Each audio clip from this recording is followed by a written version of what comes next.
Such a privilege to be back in this congregation as pastor. 41 years ago, as a 19-year-old, I wandered into this place at the invitation of a friend who wanted to come to a study on a Tuesday night and asked me to join her. I grew up in a different denomination,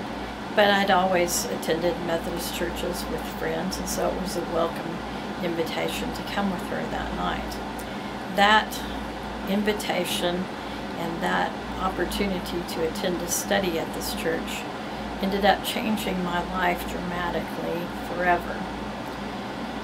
To continue on that, I made great friends in the beginning of that class, and those friends encouraged me in very significant ways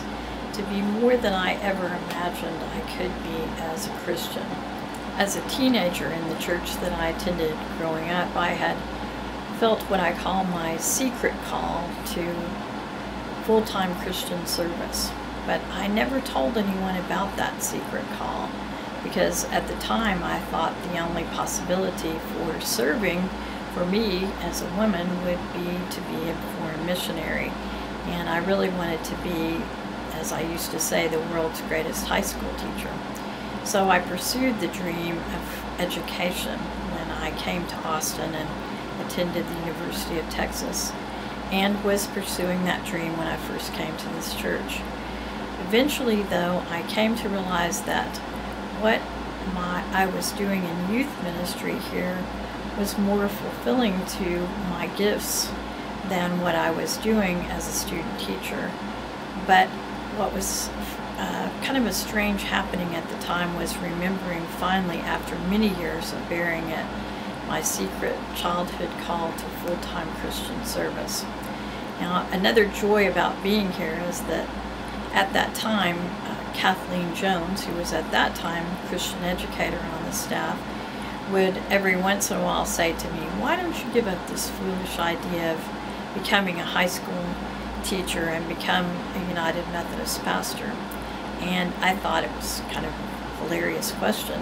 until one day the pieces of a puzzle fell together for me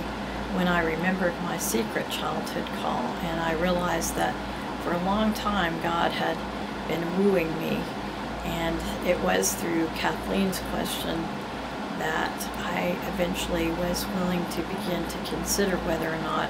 I had a call to ordained ministry. So I actually wandered into her